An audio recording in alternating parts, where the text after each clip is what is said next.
Coming to you from a cozy little condo high atop Old 4th Ward, Atlanta. Welcome to The Ron Show on America One Radio.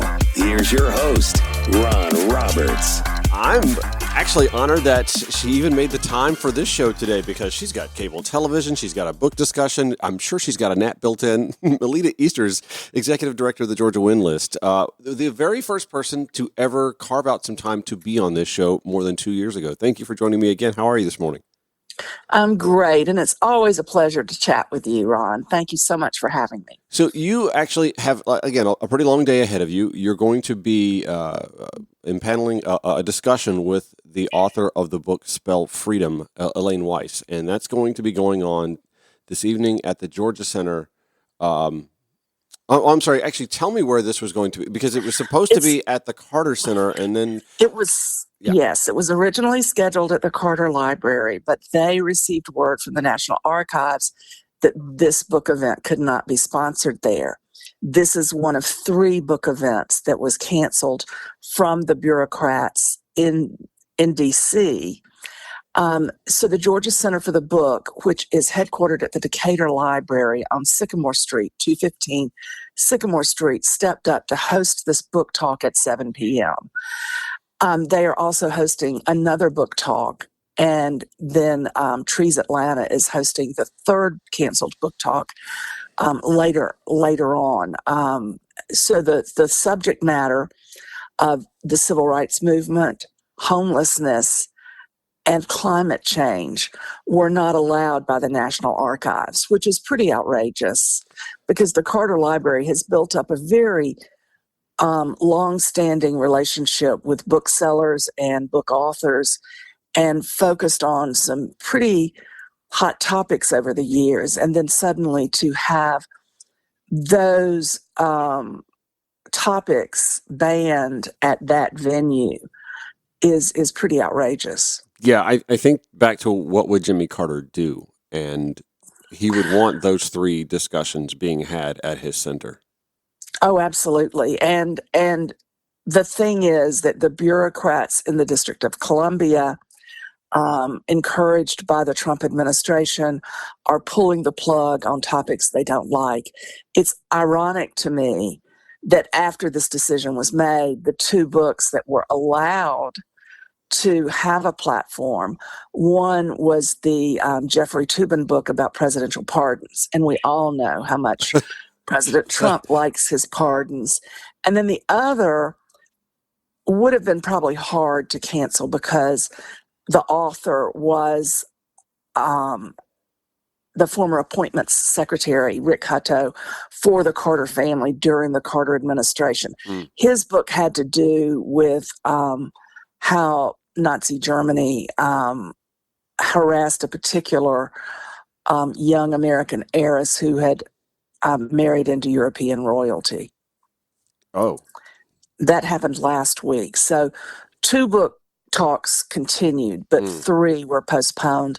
And I've not seen any May or June events for books pop up on the calendar. And I'm sure, as is the case with most agencies or organizations that deal with federal funding or rely on federal funding, they're just sort of in a paralysis mode right now, knowing not what to do. It's unfortunate. Well, and the complicating the Carter Library situation is the fact that the longtime director of the books program retired at the end of December, a well-earned, well-deserved retirement. So you've got a combination of factors there. So the book is amazing. Yeah, I was going to ask you, the discussion tonight, I think, is pretty timely. Elaine Weiss wrote a book about what was essentially an underground network of schools that sort of propped up the civil rights movement in its early years. I say timely because we are in the throes of the potential dismantling of the Department of Education. Again, ties to Jimmy Carter. Jimmy Carter, the president who launched that initiative.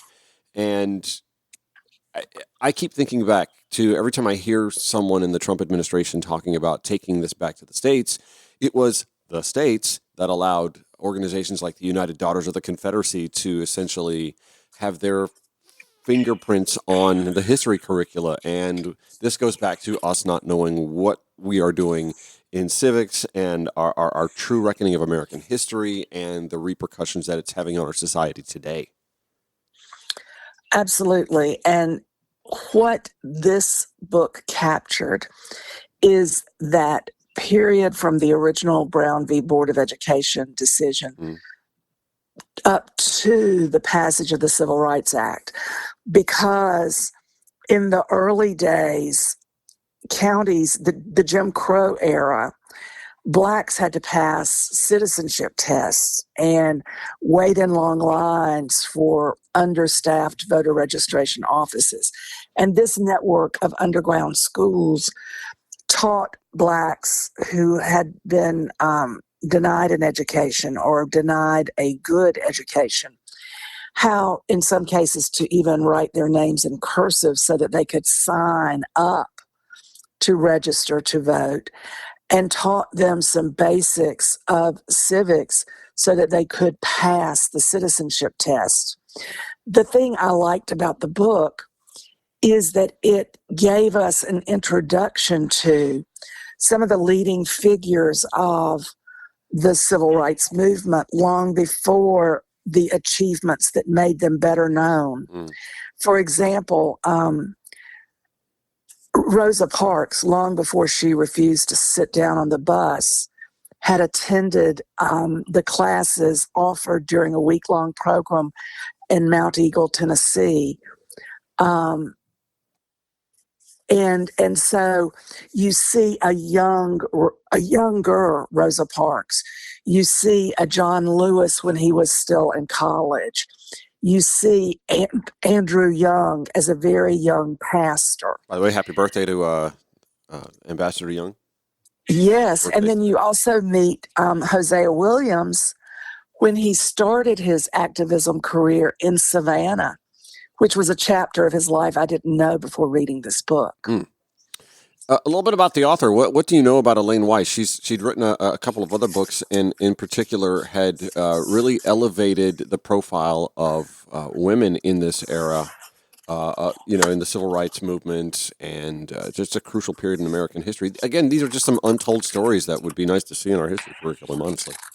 Well, she is delightful based on the text and email conversation I've had with her so far. She's an award-winning journalist, author, and public speaker. Her earlier books include Fruits of Victory, The Woman's Land, Army of the Great War, and The Woman's Hour, The Great Fight to Win the Vote.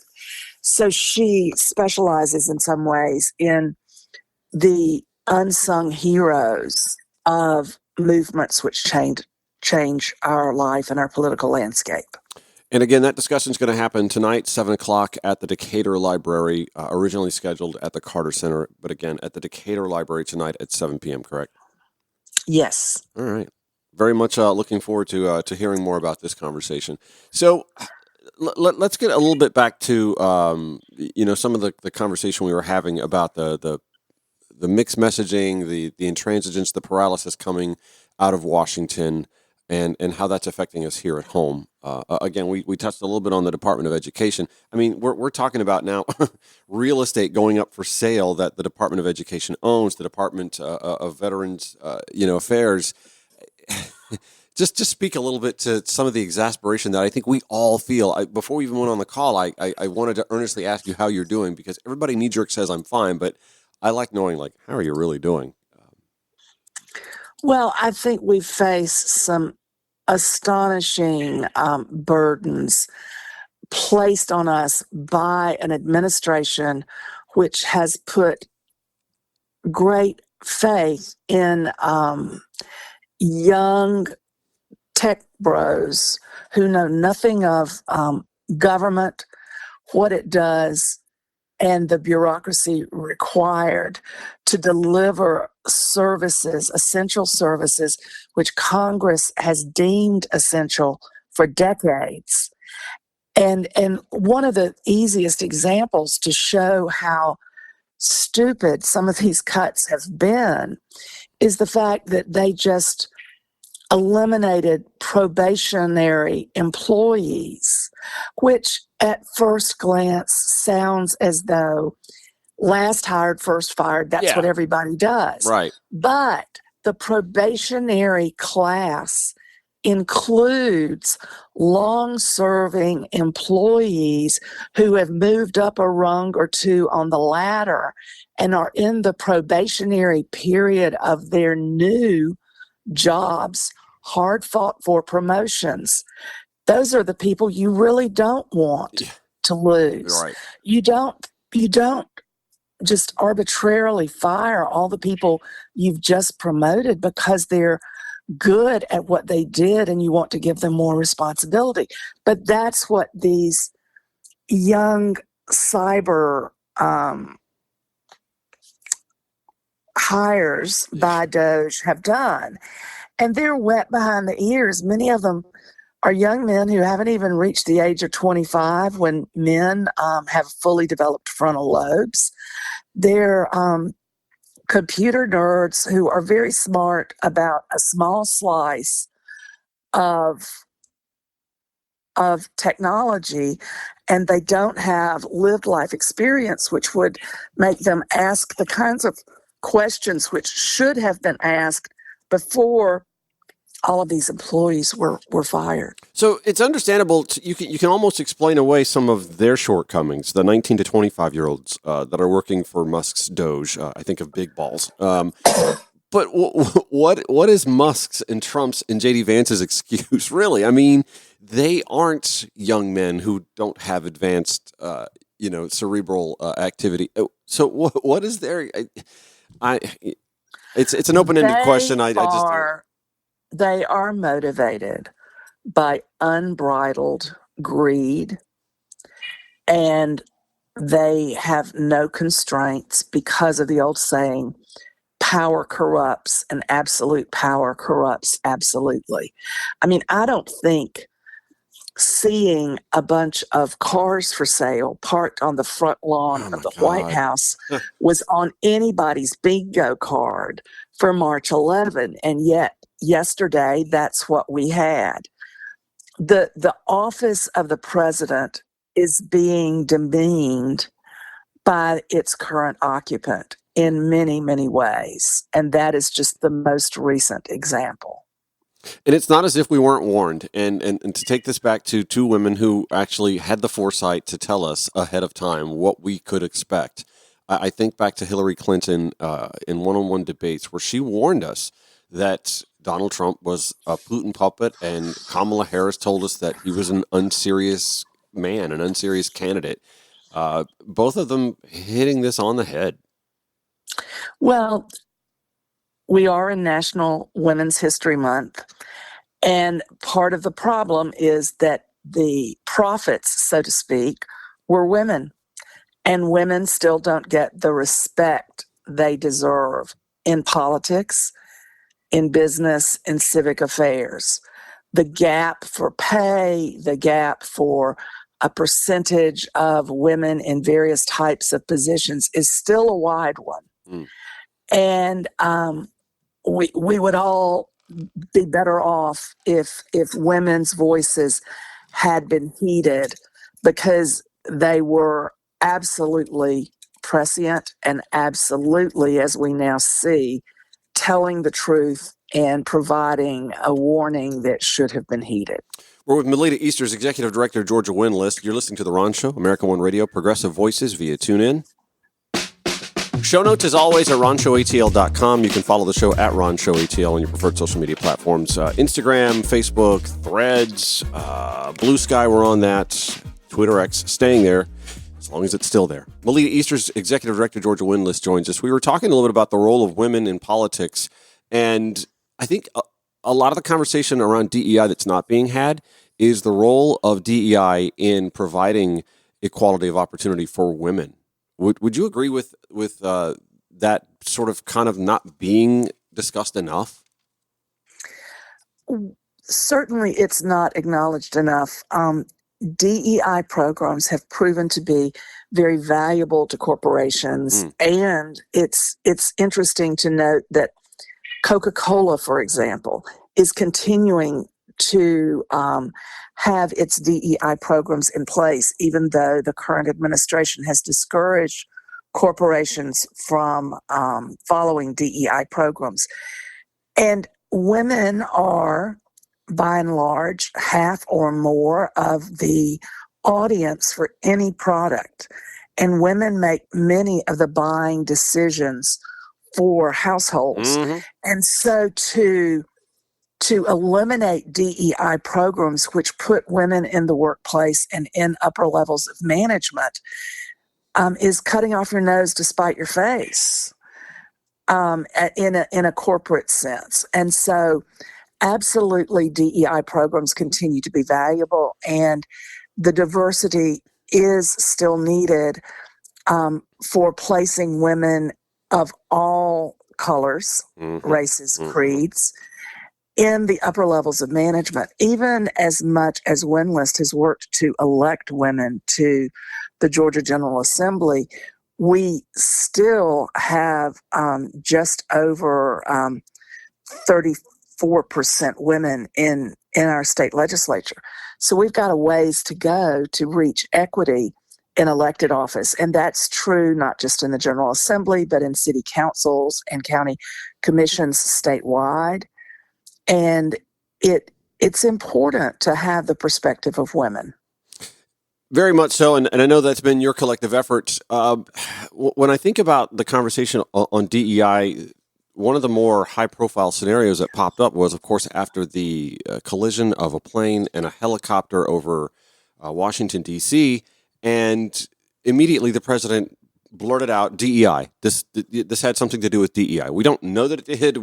But we did find out that the helicopter pilot was a white female. And the reason I bring that up isn't to demean her. She very much earned her position there. We've learned a lot about her and her role and how she came up through the ranks in the military. She earned her place there like anybody else did. This wasn't a DEI situation.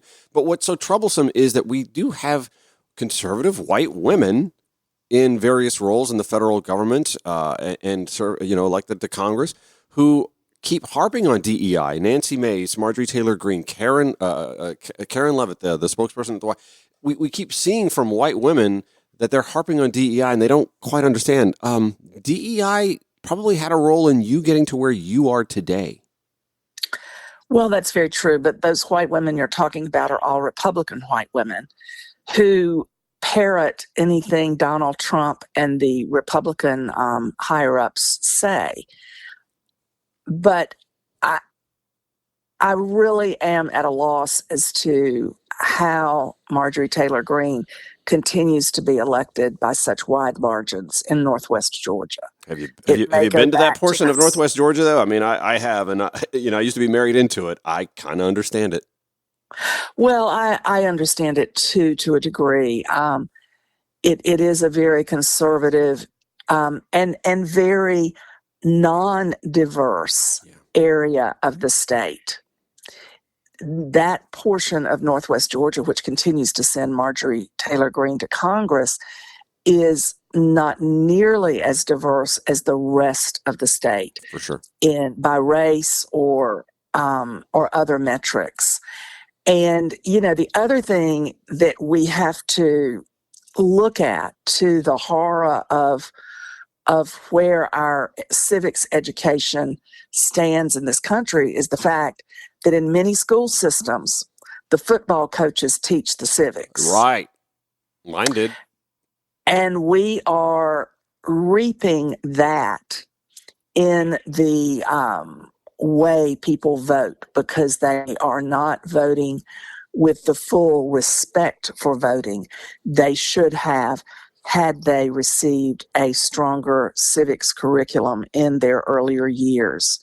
And our voting turnout in this country is abysmal, given the investment of life and limb placed by the generations before us to defend liberty and protect freedom.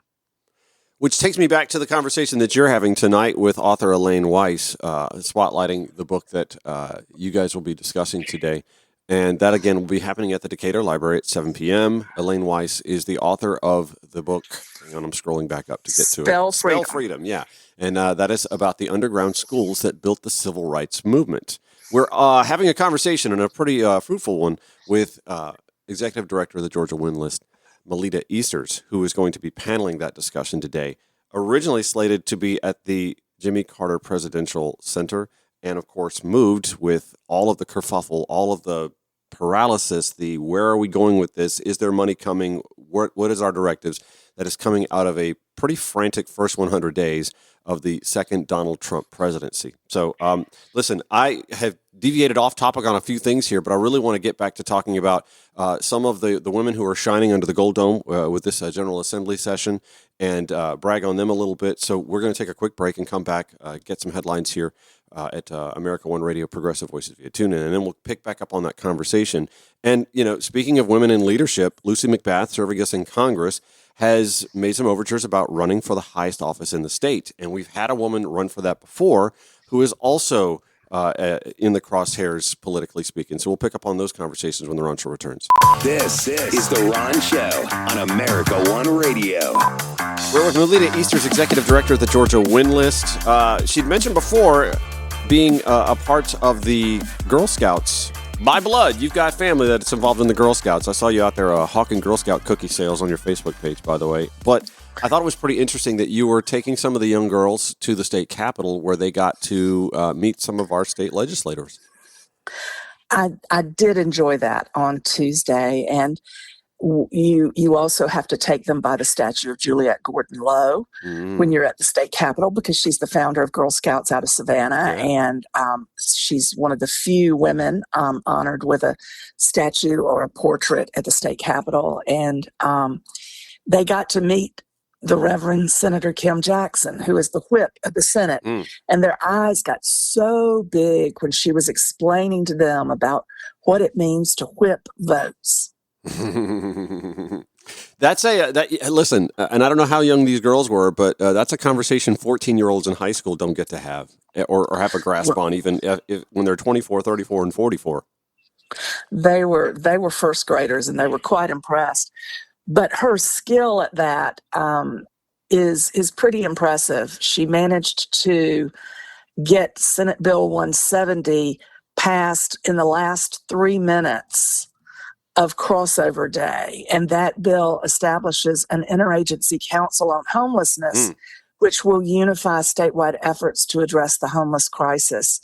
And so that was pretty impressive that she was able to get that bill over on crossover day. Can we talk a little bit about homelessness real quick, if you don't mind? I thought that this specific bill that Senator Jackson was able to push through speaks to a huge difference, a gulf that we have between the way the Democratic Party can tackle a problem versus the way the Republican Party likes to tackle a problem. Houston Gaines, a representative from Athens, Georgia, wanted to push a bill that would have essentially punished cities for not addressing homelessness and panhandling in a way to his satisfaction, which means essentially get them out of sight, get them out of mind, push them out of my line of sight, or else property taxpayers would get a rebate if they felt like their property value had somehow been diminished by the blight of homelessness or panhandling in their city. This was a bill that was just aimed at punishing punitively cities like Atlanta or his hometown of Athens, Augusta, Savannah, Columbus, Macon. This wasn't going to solve anything. In fact, it was taking resources from cities that were trying to solve the crisis of homelessness that they have to deal with disproportionately to the rest of the state. And instead of a bill like that making it through, thank goodness it didn't, Senator Kim Jackson's did. I just think that is such a glaring display of how one party tries to handle a problem versus how another party seeks to disappear it. Well, that's a very smart analysis, and you couldn't probably have two elected public servants further apart on the ideological scale than the Reverend Senator Kim Jackson, who is the Senate whip, the highest ranking woman in the state Senate, and Houston Gaines from Athens, a young whippersnapper with almost $1 million in his campaign war chest. They're diametrically opposite on most issues. And the choice between the two is the kind of choice that we're going to see all up and down the ballot in 2026. There's even talk that Gaines might possibly run for a state Senate seat if his state senator, the brother-in-law of the current governor, decides to run for attorney general, which is rumored. Well, speaking of 2026 rumors, we have seen some movement on folks lining up to take a run at the governor's seat. I think of Senator Jason Estevez, who, in my mind, is a rising star. An adorable family. He and his wife have a fantastic story, both business owners. We've also, of course, heard the rumors and seen, some of the early indications that Congresswoman Lucy McBath may want to run for the governor's seat here in the state of Georgia. Your thoughts on the early field that seems to be coming together, specifically on the left? Well, it's going to be interesting to see what actually happens. The Congresswoman McBath has certainly established an exploratory committee. What people don't understand, though, is that Congresswoman McBath faces a big challenge. If you go back 100 years in Georgia history, there is only one elected governor who came from Congress. That's Nathan Deal. And Nathan Deal had served 12 years as a Democrat, I might add, in the state Senate before he decided to run for Congress.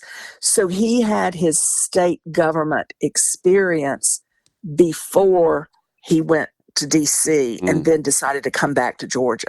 So essentially, for 100 years, Georgia voters have preferred to elect a governor with state government, either bureaucratic or legislative experience.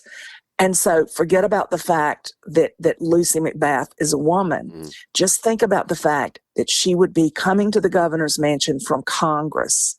And that is a high hurdle. Yeah, it also sort of runs counter to the narrative that you have federal bureaucracy and the federal government coming in to meddle in state affairs. Which, listen, on the left we don't get away with that. On the right, it runs rampant, and no, there's never any pushback. I find that to be one of those areas of hypocrisy that just kind of grinds my gears a little bit. Federal overreach is never a problem when the smudgy, Sharpie markered signature of Donald J. Trump via executive order is behind a federal to state or local overreach, sort of initiative. And even here in the state of Georgia, we see where the state government likes to meddle in the affairs of municipal, scenarios as well. Or take Cobb County, for example, where the General Assembly, which has the power to do this, redrew maps to essentially gerrymander at the county level for Cobb County. And we're just now sort of getting out from underneath that and cleaning that up a little bit with some special elections. Well, there's also an example of what you're talking about with Savannah. Yeah. Savannah passed an ordinance that provided a fine for anyone who had a gun stolen from an unlocked vehicle, because they're trying to prompt safer storage of guns and keep guns quickly grabbed from a glove compartment used in crimes. So a state legislator has proposed that if you are cited for that infraction in Savannah, you could turn around and sue the city for up to $50,000. It's insane. It's absolutely insane. And again, this is a great example that shows about the disparity in the way the two parties try to handle a problem. That bill, of course, emanated from the GOP and, of course, the NRA backing that. And then you have Representative Dr. Michelle Au, who has tried tirelessly just to pass a common sense safe storage bill in the General Assembly and cannot get an up and down vote on it in her chamber. Well, and not only that, those same legislators who will not give her safe storage bill a hearing are willing to provide a sales tax holiday during hunting season for the purchase of guns and ammunition. And not just hunting guns and ammunition, but just any gun, any ammunition. It's pretty baffling, honestly, when you look at that kind of disparity and how the two parties try to govern.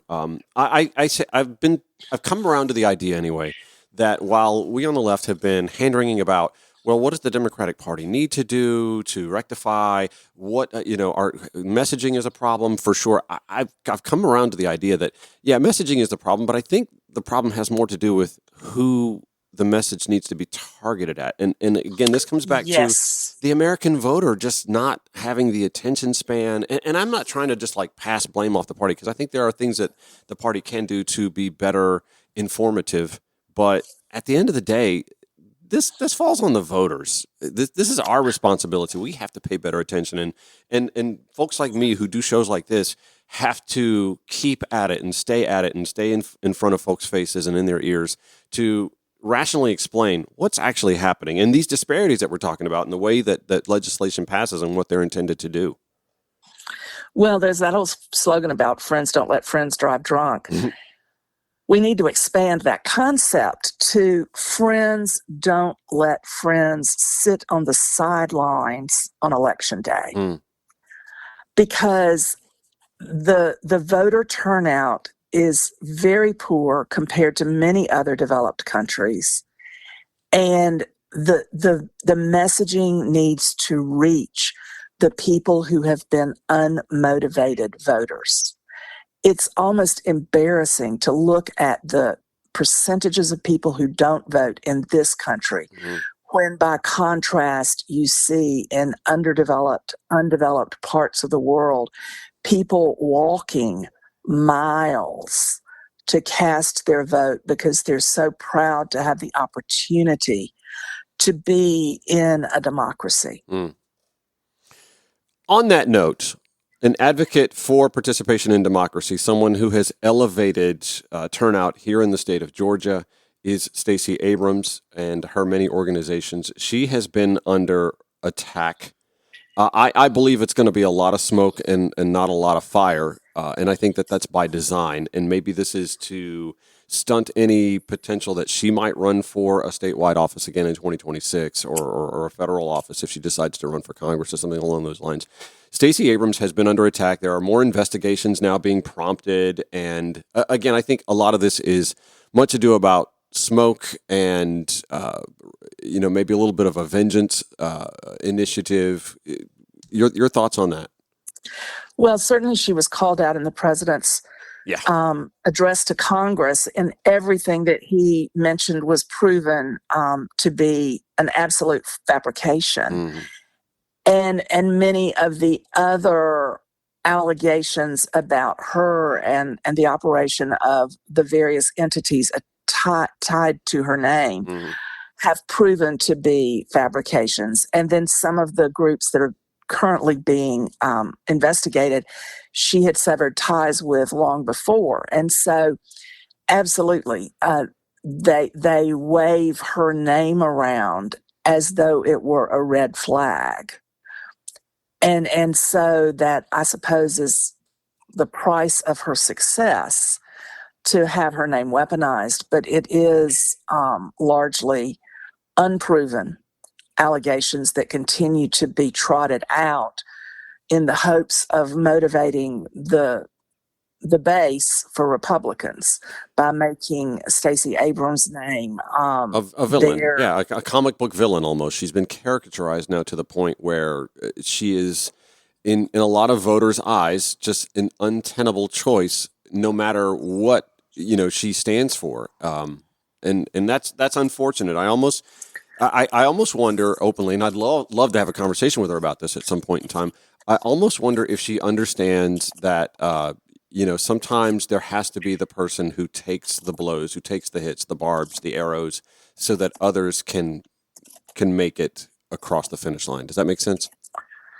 It makes sense. And I would say that she is a very, very smart woman, and I'm sure she understands all of this as chess moves by Republicans directed at her, and she fully understands and is aware of why they do it. Do you think the American voter, however, is starting to realize, I call it the FAFO scenario here, where we've messed around, we've effed around, and now we're finding it. Do you think the American voter finally has an idea what a bad idea it was to have a second Donald Trump presidency? I mean, have we hit a tipping point yet, or is there still more to come? And do we see some pushback in 2026 that's going to bear fruit to tell us that the American voter has figured this out? We certainly are beginning to see the polls creep in the direction of a tipping point indication. What exactly will be the thing about tipping points is you have to get beyond them to be able to identify them. Tipping points only become recognized as such after the fact. My concern is, as I think a lot of folks who are left of center, is that at least on the optics side, it seems as if the Democratic Party may not know what to do. And my theory is sometimes you're better off just letting the other side do all they're going to do and stay out of the way. We're dealing with a budget situation now in Washington where there could be a government shutdown. And I would argue, well, they've already done their best to shut down the government, so why assist them with any more damage that could be done? So a lot of hand-wringing from folks who are not MAGA about, well, where are Democrats? What are they doing? First of all, you didn't elect them to enough offices to do much. And secondly, sometimes it's better to stay out of the way. I don't know if it's a tactic, a willful tactic, but that does seem to be the optics so far. Well, I certainly think that Democrats can do a better job with their messaging. I'm loving Jasmine Crockett, for example, the congresswoman from Texas. I will run through walls. Awesome. If she decides to run for president, I will run through walls for her. So we're in a place where some of the old guard of the Democratic Party is reluctantly stepping back and allowing the younger guard to shine. Okay. And that's a process that takes place that's very necessary on our side of the aisle. And probably overdue, if we're being honest. I mean, we did try to run an octogenarian for re-election before the reality set in for the majority of the party that was not the tangible solution going forward.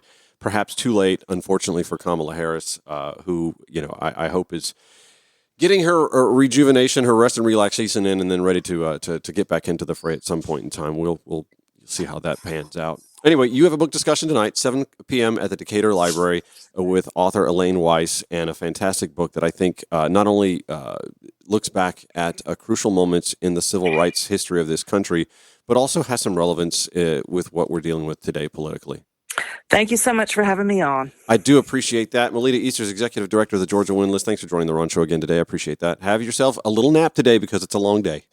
Thank you. That book again, Spell Freedom, author Elaine Weiss, speaking at the Decatur Library tonight at 7 p.m. Spell Freedom, the underground schools that built the civil rights movement. Again, I think with the potential dismantling of the Department of Education and the return to organizations like the United Daughters of the Confederacy writing our history curriculum, it's important to look back at where we were less than 100 years ago and where we are today. It's The Ron Show, America One Radio, Progressive Voices via TuneIn.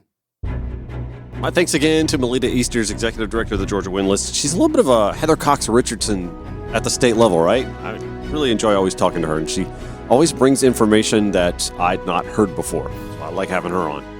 Patricia Murphy, opinion writer at the Atlanta Journal-Constitution, wrote a piece today that I thought was pretty interesting. And she actually shined a spotlight on her colleague, Jeremy Redmond's piece, who wrote a story about Fred Benning. Fred Benning is who Fort Benning is named after now. Only Fred Benning's family actually had no idea that had happened. And it's pretty interesting that Fred lived a life where outside of the military, he didn't really want to draw attention to his military service. And yet Secretary of Defense Pete Hegseth decided to name Fort Benning after Fred Benning. But not for the right reasons, not because he had served admirably in World War I, awarded the Distinguished Service Cross for Valor. Again, all this written by Patricia Murphy in the Atlanta Journal-Constitution. I'll have it in the show notes at ronshowatl.com. She writes, according to his granddaughter, Benning went on to be a baker after his 3 years in the Army, as well as the mayor of his town. He never spoke of his time in the war, and even she had no idea the base in Georgia had been named after him until a friend sent her a news article about it last week. Murphy continues, Fred Benning sounds like such a lovely man. It's unfortunate that the reason Hegseth chose him for the prestigious honor seems only to be that he happens to share a name with the man the base was originally named for, Georgia's own Henry Benning. Far more than just a Confederate general, as he's mostly known today, Henry Benning was an ardent white supremacist and avowed secessionist. He was so committed to preserving the slave trade in southern states that Georgia dispatched him to the Virginia Secession Convention in 1861 to convince Virginia to follow Georgia into the Confederacy. Skimming down into this piece a little bit, Todd Gross, the president of the Georgia Historical Society, described Benning as a mediocre general and military strategist, as well as one of the most devoted slavery advocates in the country in his time. There is no doubt that he was on the cutting edge early in the secessionist movement, Gross said. Even with that dark history, the move from Hegseth to resurrect the name Fort Benning is no surprise for anyone who has watched the Defense Secretary's war on woke in the military, including the law passed by Congress in 2020 over President Donald Trump's veto to rename U.S. military bases that had been named for Confederate generals, including Henry Benning, renaming it after Fred Benning, despite Fred Benning's life lived, which indicated he really didn't want any attention drawn to his military service. His family, unaware that the military base had been named after him in recent weeks. The base had been named after the late Lieutenant General Hal Moore and his wife, Julie. A Pentagon commission, which included Georgia's Republican Representative Austin Scott from Tifton, chose both Moores for the honor, and in so doing, Patricia Murphy writes, made Fort Moore the only military base ever named to honor military families along with soldiers. She writes, Moore was a West Point graduate who, like Fred Benning, was also awarded the Distinguished Service Cross for Valor. Moore also spent his entire 32-year career in the Army, including multiple postings at the Columbus base, along with combat tours in the Korean War and in Vietnam. Murphy writes, for all that Hal Moore did for the Army, his wife, Julie, may have done more. Along with raising the Moores' 5 children and moving 28 times in 32 years, she supported other military families in ways that mattered profoundly. After watching the horror of families receiving news of their soldier's death from a telegram delivered by taxi during the Vietnam War, she advocated to have a chaplain and base leader deliver the news personally instead. If you know about that somber ritual that is now Pentagon policy, now you know who pushed for the change too.